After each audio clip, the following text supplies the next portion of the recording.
me, I thought it was on Shiraz's tape, Subash's tape. I thought it was, there is nothing. Where's that room?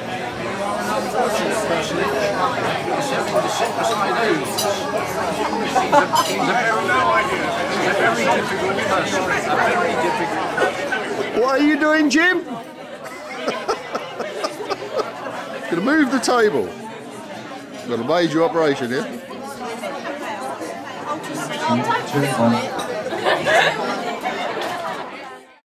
Feel free to, if you feel hot, take your jackets off and your ties and all that sort of thing.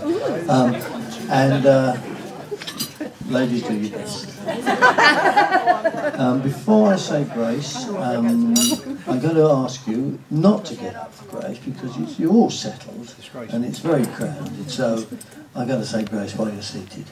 If that's all right. Are you? If anybody feels they really must stand up, please do. O Lord and giver of all good things, we ask your blessing on this food. Help us to share with others what we ourselves receive through your great goodness. Amen. Hope you have a good night. And rather unusually, I've been asked if I'll ask somebody up who would like to say a few words. I don't know what he wants to say, but Colin Davis would like to say something. I don't think he's going to sing. I don't think he's going to dance. He's got a judo. Here's Colin. Have a good night, buddy.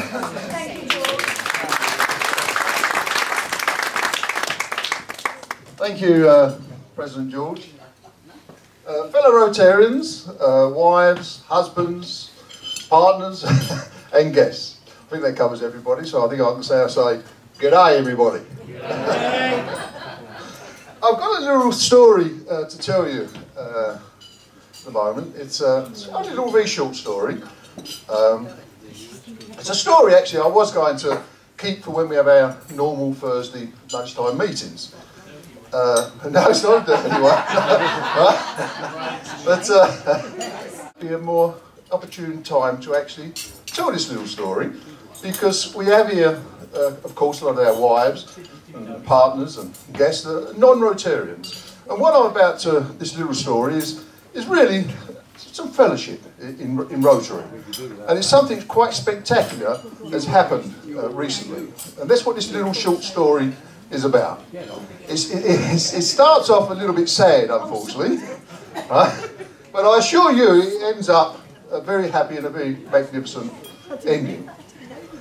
And the sad bit really is that most of you, of my friends, Rotarians here, know that for many years I haven't been able to see out this eye. In fact, it's been 50 years. But the good news is, of course, that this eye has been very good, and I've had no problems at all, and I've lived a good life with just this one eye. But however, a couple of years ago, it started deteriorating. And it got to the point that it really started affecting my life. I couldn't go, it affected my sailing, it got dangerous. I couldn't see the cardinal balls or navigations. And also, it got to a point where I couldn't even drive of a night time. Well, a couple of years ago, for the last 25, 30 odd years, like most people my age, we use some sort of reading glasses, which I've been doing. And I went to the chemist and bought these cheap glasses, and that's what I've been using. But a couple of years ago, as I say, it started deteriorating, so he said, go to an optician and have a good examination, which I did. And I went to the Hornchurch, and they sold me some glasses. They must have seen me coming, because they sold me glasses for short-sightedness, from a computer, and long-sightedness, and none of them worked. However, then someone was very pleased with the Cranham optician, and so I went to Cranham. And they'd done exactly the same thing. They sold me all glasses, and it didn't work.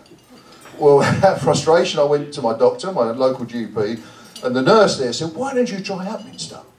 So I went to Upminster, and we can imagine by now I've got a bag of glasses. And none of them worked. And I was really getting a little bit upset, to say the least. And then one day I had the good fortune to sit next to Subash.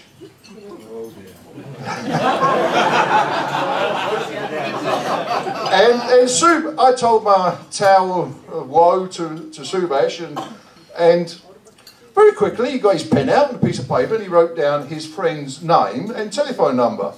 He said, he's a very caring man. He says, you phone him. He said, make an appointment to go and see him. Which I did. And it just so happens this friend turns out to be an eye specialist in Nuffield Hospital. Well, I went and see this guy, and he gave me an examination on these wonderful machines that he had. And he very quickly came to a conclusion, and he says, it's a cataract. It's a very simple thing, it's a cataract. He said, and we easily get that off. He said, it's got to come off at some time or another. It's better sooner than later, because it'll only get worse. So I said, okay, let's do it. So it was arranged for a couple of days' time. Now that fell on a Thursday. Now the operation was due for that Thursday afternoon, and I thought I'd come here on the lunchtime to our normal Rotary meeting. This is where Mark Sweeten from the Romford Recorder was here, and just prior to that, Subash was determined to contact me to ask me a very important question, which I didn't know, which was, what sort of lens are you having fitted? And of course, by then I had all these eye drops and I couldn't see what I was doing. And the mobile kept on ringing. It was Subash keep on phoning me, and I'm pushing all the wrong buttons, and we never got to talk. But Subash was determined, because he even phoned my home and left a message on the answer machine. But I didn't get that either. So nevertheless, when I finally arrived here for the Thursday lunchtime, now the operation is in the afternoon, Subash, he pounced on me as I arrived, and he attacked me like an headmaster would as a naughty schoolchild. But we were on the noisy table, as we know, the naughty table, and you get quite used to that there with Ken. Where's Ken? I'd love you really, Ken. However, the question was, what lens am I having fitted? Now, I didn't know. So obviously, Subash assumed it was what we call a mono lens. Where he said he was adamant and determined that I was going to have what this new cutting edge in technology called a multifocal lens. Which I said, but the operation's this afternoon, in a couple of hours' time. He said, cancel it! So, well, I tried to phone the surgeon, I couldn't get in touch with him. I ended up going to the hospital, and I had to go through all the pre-med, and even with the arrow over the eye. But before the surgeon came, and he was very understanding, this friend of Subash, very understanding, and he cancelled the operation. He said, okay, come back next Thursday, which was last Thursday.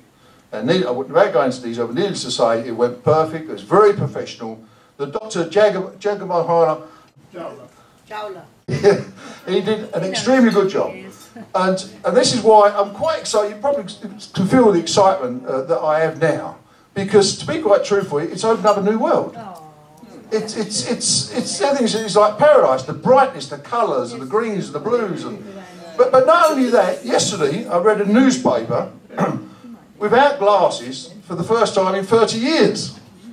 That's through this multifocal lens that Subash recommended. Now, I wanted to show some appreciation to Subash. I don't know how. I'd like to have bought him a present, but what can you buy the man who's got everything? So I did get something though, Subash, and there's something that I'd like to give you actually, and it is really appropriate. You might say, you see, I'm going to remember you for the rest of my life. There's no doubt about that. And hopefully, perhaps, this will also do something similar for you. Now, as you can see, I'm reading without glasses. I've had this in grey. I'll show you what's inside in a minute. Not the old lens, is it? Well, I think you're onto something there, though. Right, it says, I've had engraved on the front here, Subash, my friend, I will always remember what you did for me. Hopefully, this will illustrate the eye power that you have helped me to achieve. You've done me proud. Your fellow Rotarian colleague. Inside here, I have a telescope for one eye.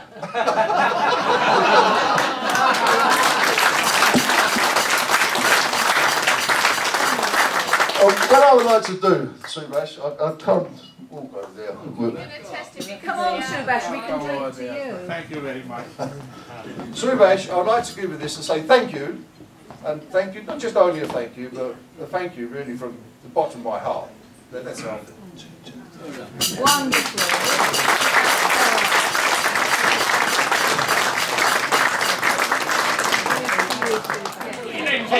That's all right, that's just gospel.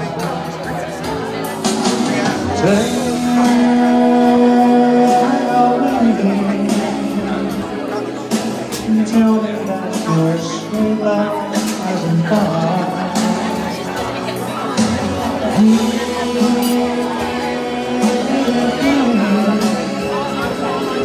Give me one more chance, I'll keep you satisfied.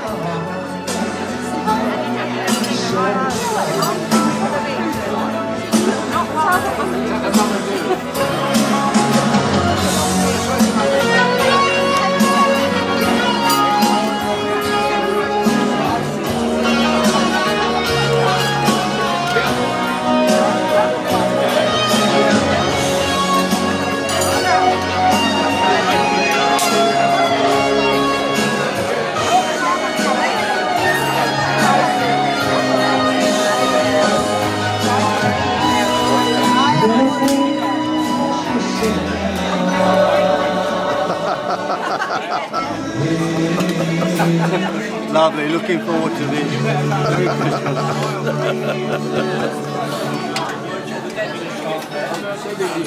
Just going to give you a whole semester in 15-20 minutes. It's very hard that first little set. When I knew you were filming, I only took one Yorkshire pudding. My, you've got a lot on there, John. Yeah, I know. It's not for you though, is it? I've been out all day, now I'm sharing it.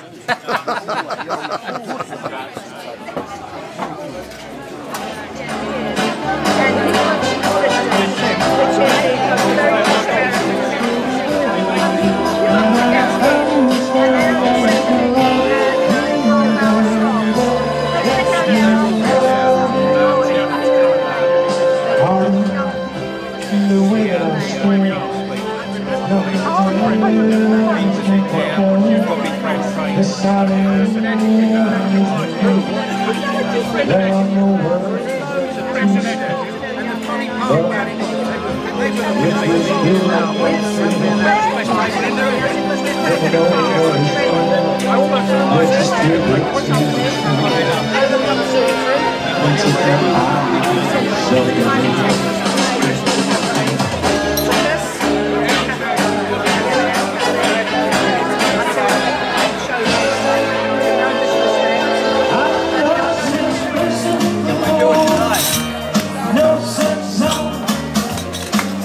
This time I'm gonna take it myself, put it right in her hand, and if it comes back very next day, then I'll understand.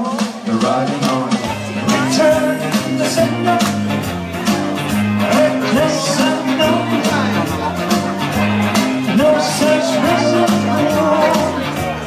no such zone. Return to sender. Return the sender. Return the sender.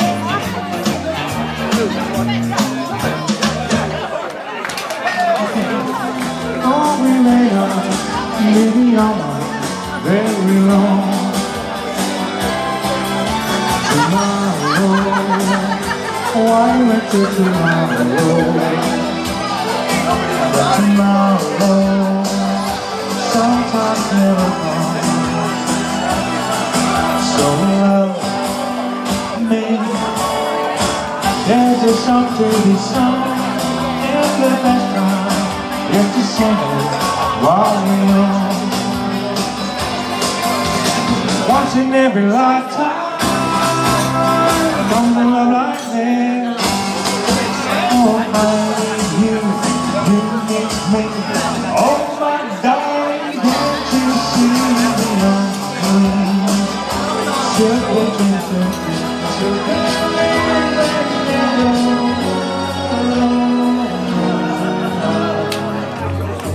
Hands together for a great entertainer. Very nice music, just what we wanted tonight. Good night to all our friends and guests. I hope you've had a good night, and it's lovely to see you. And good night to all our Rotarians. See you Thursday. Safe journey home, everybody.